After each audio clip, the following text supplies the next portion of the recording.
Good afternoon. Jason Phillips from Auto Appraise, autoappraise.com, 800-301-3886. The team is hard at work today doing an inspection on a 1992 Ford F250 extended cab 4x4, 460 automatic, and an original Oregon truck. Found an oil change receipt from February where the car was in, the truck rather, was in Oregon. So we're gonna go through it. I'm saying we, it's really me and my dog, and she's not really that interested.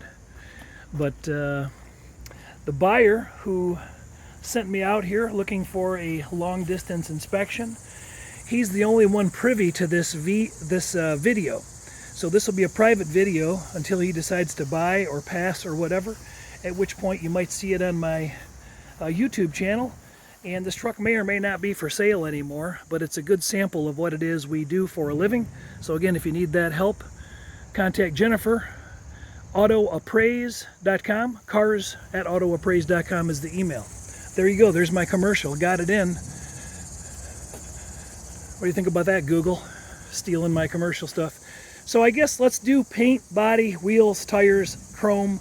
Let's kind of go through all of that first since we're up top. And I don't need to say too much about the paint because it is largely OEM in application. And there are areas of clear coat peeling, and the description is that it was kind of used as a farm truck.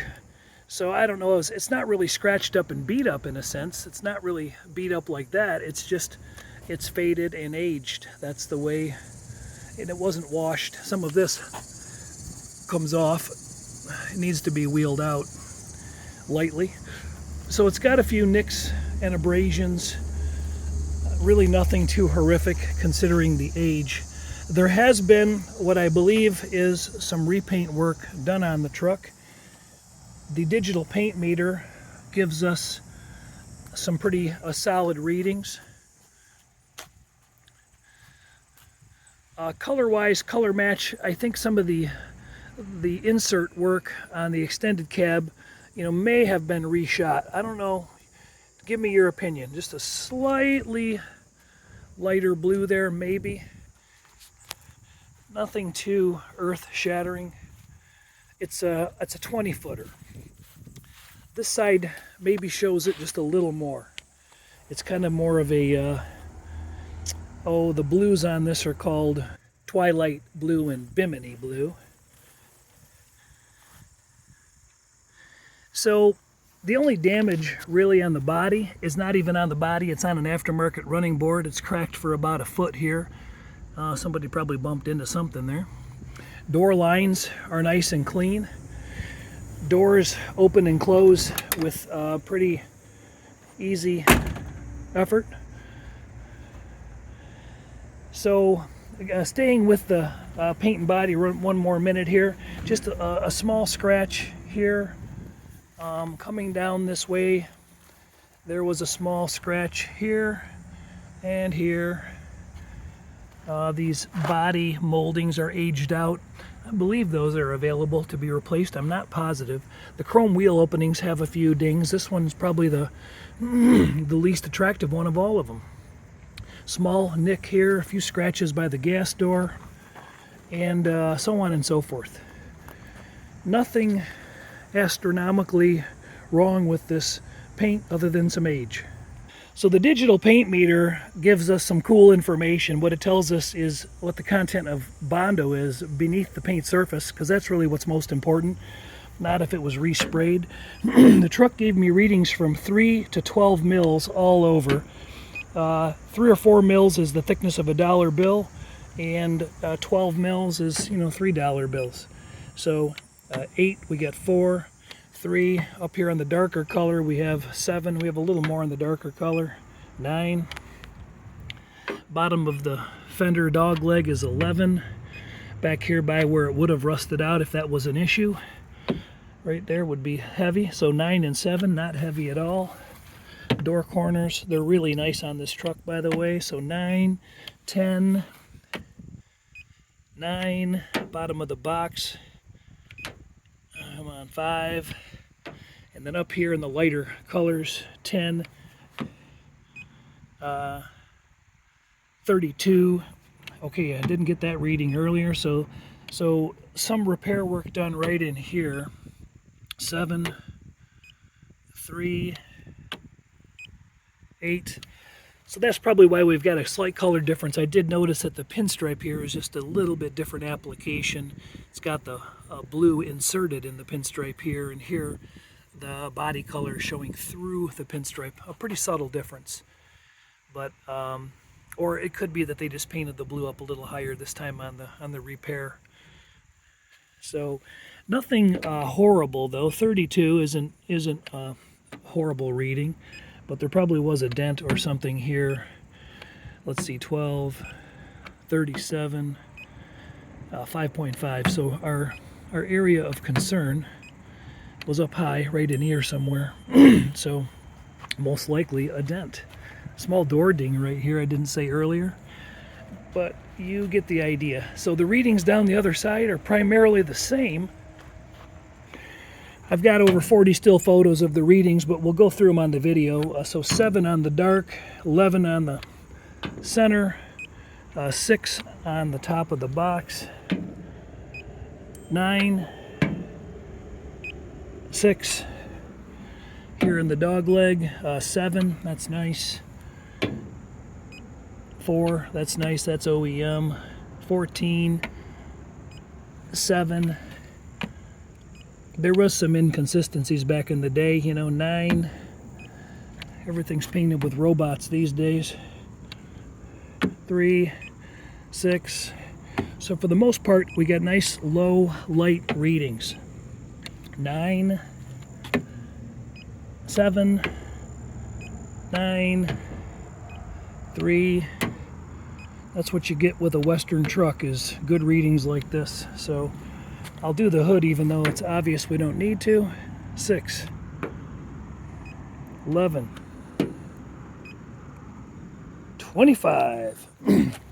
Well, I don't really see any repair work up here, and I don't see that this is not original. 7, 7, 8. So a little bit of heavier paint right in this corner, but no tape lines. I don't think anything's been done. I'm gonna gamble with that opinion for a minute. So there you go, paint and body. So regarding the trim, nothing really to report outstanding. You get some faded headlight lenses with some condensation buildup in there, but the lights are working. And the chrome surround, you see that little subtle plastic chrome patina that happens with some sun and age. Center of the argent color on the grille is fading. The grille is not broken or cracked or jammed up at all. The plastic chrome's got a few heat shrink cracks happening right here, but nothing too bad. Chrome bumper is actually in really good shape. Rubber bumper strip's nice. It's not tore up. And the chrome is in good shape, so is the lower chin spoiler. Typical oxidation and fade on the chrome window surround. You see up here on top of the cab, I forgot to put that in the paint description, but there's some paint peel, and you're right down to some surface rust where the paint's peeled off. And somebody might have resealed this at one point, and you can see a little line of sealer along the top. Antenna bezel, the windshield wipers are faded. They need to be pulled off and repainted. Some oxidation from the bolts on the mirrors, but they're nice and sturdy. Patina on the door handles. Cracked rubber belt moldings on both windows. Just from heat, that happens. And then there's some roller guide scratches on both power windows. Both windows are operating, by the way, up and down, but they're a little, they're typical slower speed because the motors are older. I mentioned some dings in the wheel moldings already. Both rear taillight lenses are good, no issues there. Rear bumper, other than a couple little scratches, not much to report. 2-inch Reese hitch with the big plug. Looks like that's all connected from underneath. Got an aftermarket fifth wheel ventilated tailgate. That doesn't seem to save you much on gas mileage, at least not on my truck. And there we have it. So other than just some typical general wear on the paint, I would definitely sand this roof down and repaint it, and probably the roof anyway, just to preserve it. But it's a good looking driver in the condition it's in. So we've covered the body, but the last part of the body I want to cover, because it's awesome, is these door corners. They're stellar. Bottoms of the doors are really nice. Both sides look just like that. Jambs are in really nice shape. Both sides look just like that. No rot or decay noted in the rockers, which is what you get when you buy a truck here in Michigan that's lived in Michigan or Ohio or out our way. So that's kind of cool. A little bit of delamination of the paint. Rubber seals are all original. And the VIN tags are properly mounted on the door sticker. I can't get a great view at this one or a picture, but it's down there for sure. Something was mounted here, a different mirror or something. They put the studs back in the door. And you actually see a little discoloration of this blue right there. So, all right, so we know a little paint work. Wheels and tires, not much to report. The tires look like they're 70% tread on my Jason guesstimation. LT 235 85R16s. Date codes on these Bridgestones were EH9J. EH9J. I think I had one tire with a slightly different date code, about the same. And they all basically look the same. There's really no difference to report tire by tire. Wheel wells, by the way, they all look just like this. Well, not all of them have that sticker, but you get the point. Splash area is nice. Inside of the box area is nice. Some oxidation apparent. That other leaf added, not clipped down, but it's got a pad that it pushes against when necessary. It's got a drop-in bed liner. Actually, it's a spray-in bed liner, but it went up top over the rails, and the bed liner's in nice shape. Hitch is still in place. Gate works. So again, wheels and tires. Nothing really different to report side to side, so I won't waste too much time. The wheels do have some general peeling present. This might be the worst wheel of all four. Two of them look a little more like this. Caps are pretty clean in the rears. The front cap on this side, I believe it was, yeah, has a few chips here going on, but nothing horrible. Some chipping and peeling on some of the aluminum, but no really huge curb scuffing or major damage to be concerned about. Let's talk about the interior. This door, when you open it, has a little bit of a drop, but it doesn't close bad at all.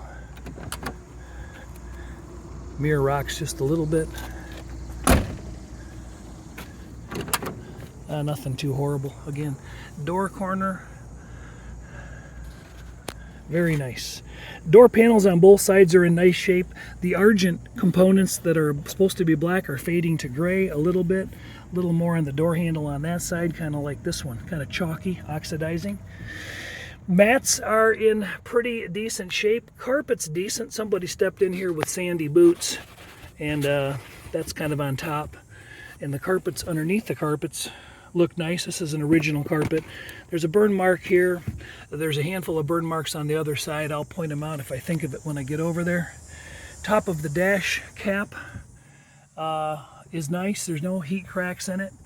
There are no major chips or cracks or scratches in the bezels. Glove box opens, closes, and latches. Oil change receipt inside. Air conditioning works. Electric brakes underneath. Overdrive button on the steering column. It's a 2-tank car. Got dual tanks. Fold down split seat, that's kind of cool. That's in pretty good shape. These both work. They pop up and slide forward. Other side works too. Doesn't go up as far as this one. Carpets are in decent shape underneath. Not too much to talk about or report back here.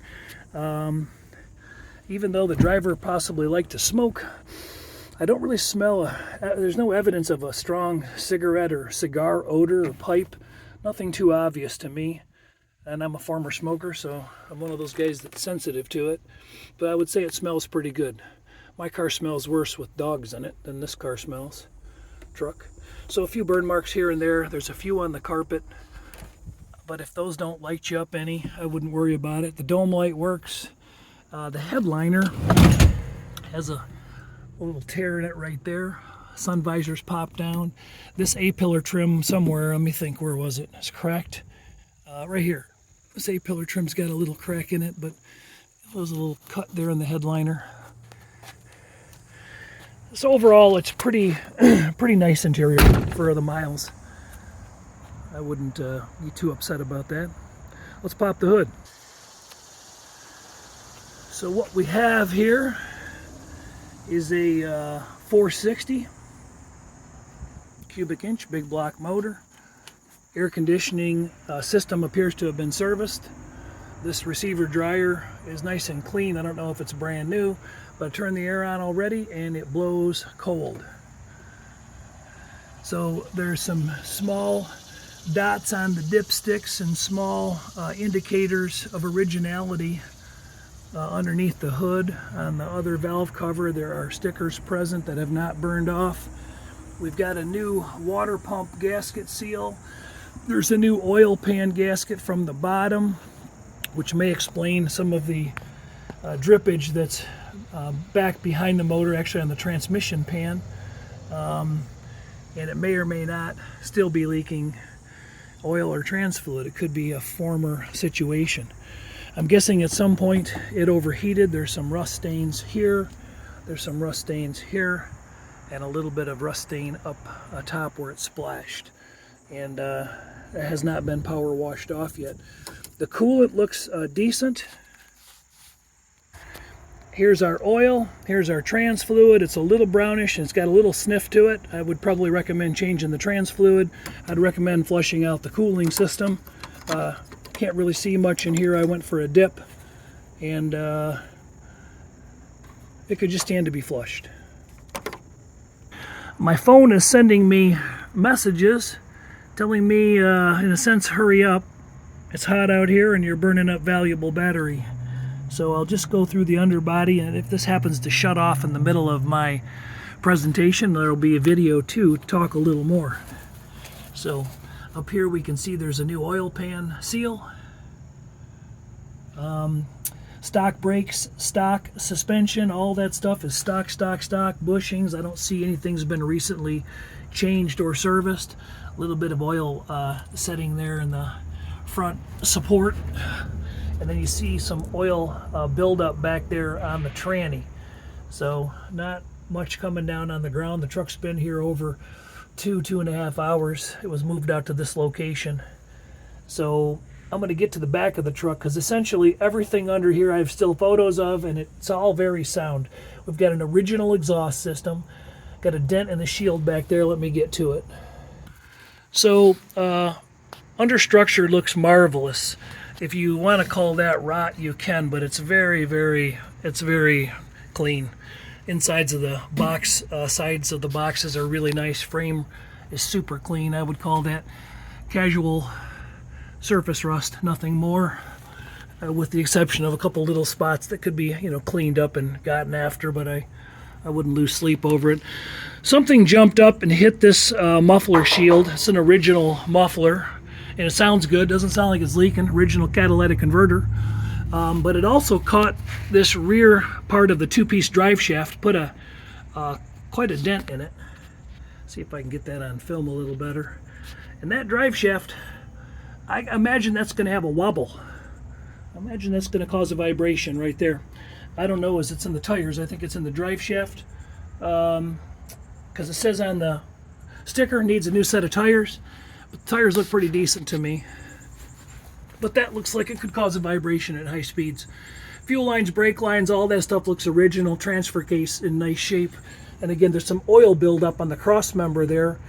And it's probably trans fluid, and it's probably just some drips coming out of the who knows where. But Nothing huge on the ground to worry about. Back of the truck and the other side of the floors over here all look the same. 2 tanks, one's right there in front of you and the other one's back over the spare tire. Spare tire is not a matching unit. Looks pretty original. No active leaks in the back either on the rear end. The brake pedal feels good at idle, although I haven't driven it. Key forward, check engine light illumines as it should. Gauges do a dance. Turn it over. Gauges start coming up. Idle drops down right away, about 600 RPMs. Got a little fluctuation, can feel a little bit of a miss.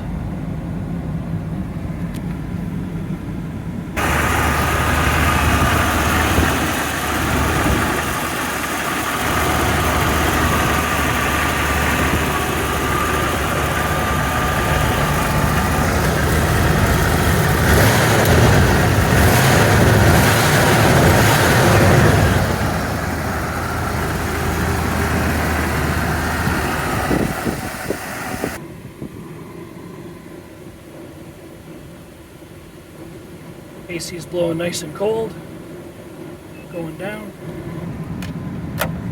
Let's check the other tank before I get off to driving, and the gauge is dropping. Let's stay on the other tank because I like more gas. More is better. Power locks, they're working. Power windows, they are working.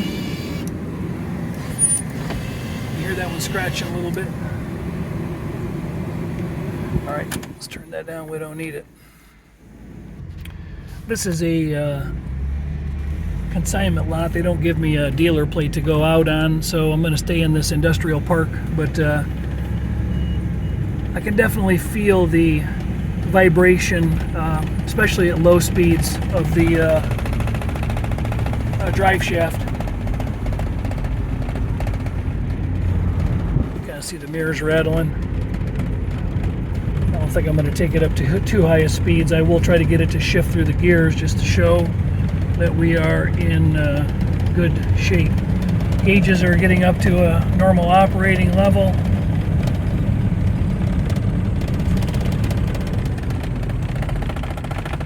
I don't think that drive shaft's going to let us go down a super speedy road. Plus we don't want to whop out the yoke and blow out the seal on it.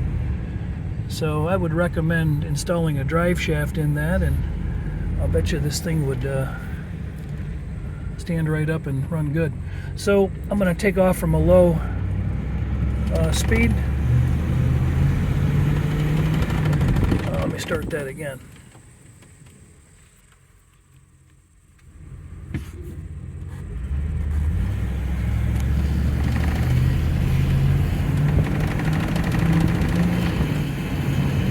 First to second.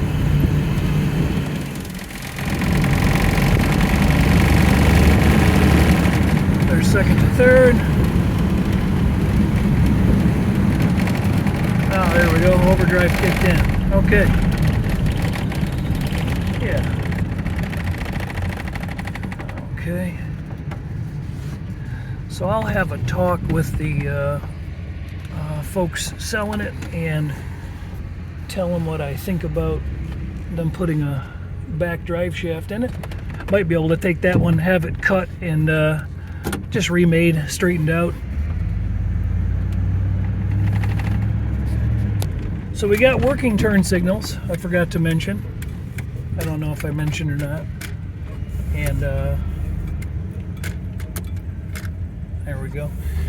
And we've got the horn works, the heater blower works, the radio I forgot to try. Hey,